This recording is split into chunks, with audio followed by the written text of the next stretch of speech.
Good Monday morning, everybody. Hope you had a great weekend. Today, I'm going to talk about the steps of ownership. Had a comment on one of my videos, one of my shorts last week, where someone thought I was crazy for suggesting taking ownership. And they brought up, if you were the victim of sexual abuse, how can you take ownership of that? I'm not talking about taking ownership of your trauma. In this case, that they were talking about sexual abuse. I'm talking about taking ownership of your depression. So we're gonna dive right in. If you haven't, subscribe, hit the like button, helps me out. Really appreciate it. Just getting started. Got my notes as always. Got a cigar. Got a cup of coffee. So let's get to it. So number one, owning your depression. Let me just expand a little bit before I get into the steps of owning your depression. What owning your depression is not, for clarification, it is not blaming yourself or condoning any kind of trauma that has occurred to you. It is also not blaming yourself for any physiological, like chemical imbalances in your brain, for example, like what I have. So don't blame yourself for those things. That is not what ownership of depression is. You need to start thinking of depression as a outcome of those things. So they're two separate things. You have the trauma or the physical issues that cause you to be predisposed to depression. And then you have the depression, which is a mental reaction to how your body is processing those things. So we often hear about you control how you react. Well, with depression, your brain's kind of on autopilot. So what you need to own is understanding that you have depression, which brings me to what it is. Acknowledge that you're suffering. Acknowledge that you are suffering from depression, and that for you, this is what depression looks like.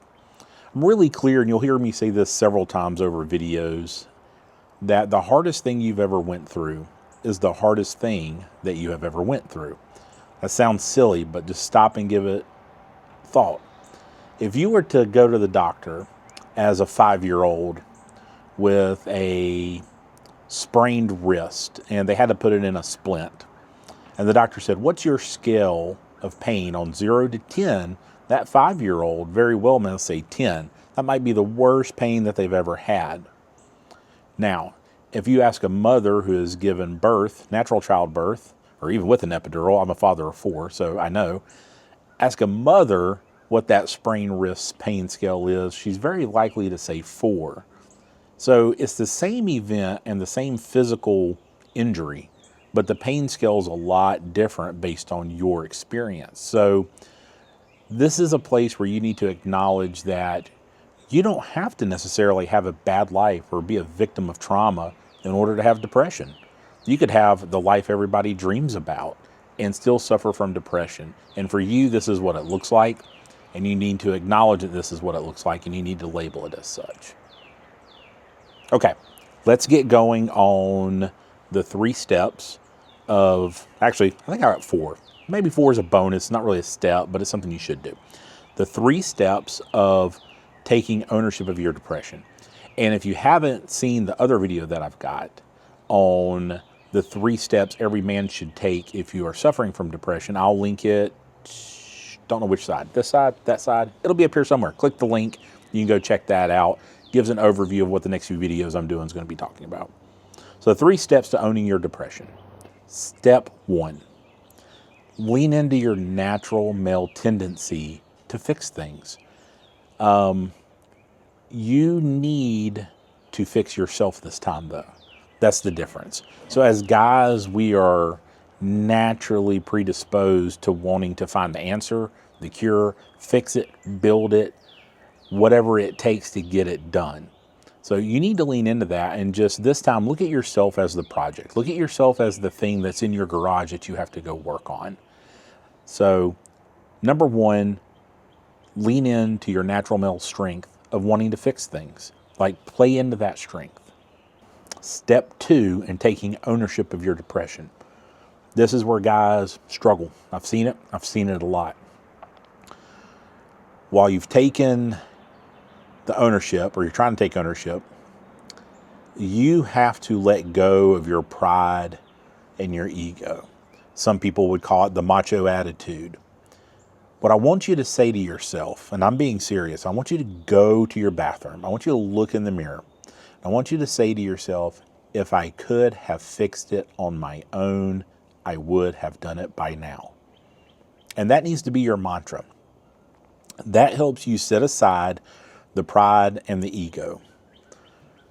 Cars are not built by one person, usually. Sometimes they are, but rarely.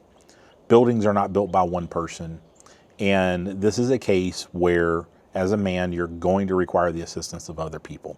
That does require putting your pride and your ego, maybe not in your back pocket, but you're going to have to reframe it where you're proud that you're getting help, that you know you can do this, and you can use that ego a little bit of, hey, I'm undefeated so far in life. I've been through a lot of stuff, but I'm still standing here and I'm wanting to make it better.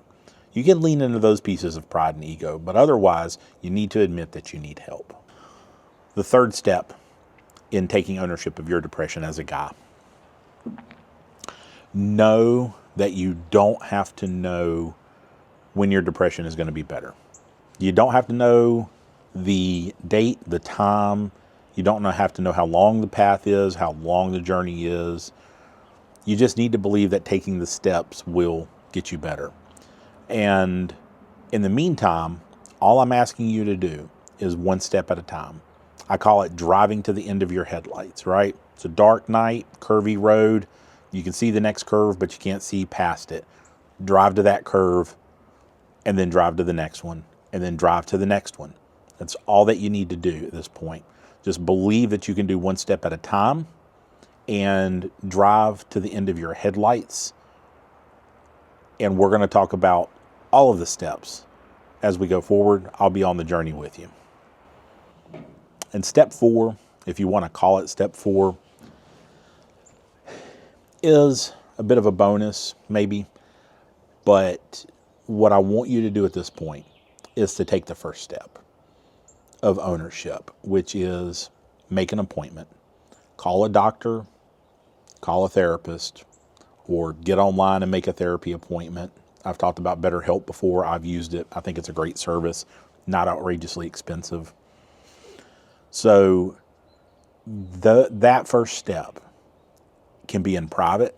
You don't have to tell anybody.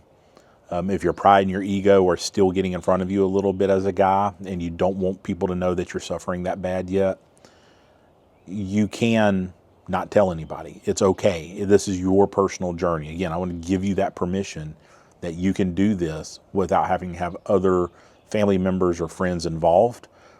A lot of different dynamics out there. So I can't say for sure, go talk to somebody immediately close to you. I talked about that in my other video. They may be part of the problem. Your home life may be part of the problem. But you can do things to make that appointment. You can go see the doctor on your own.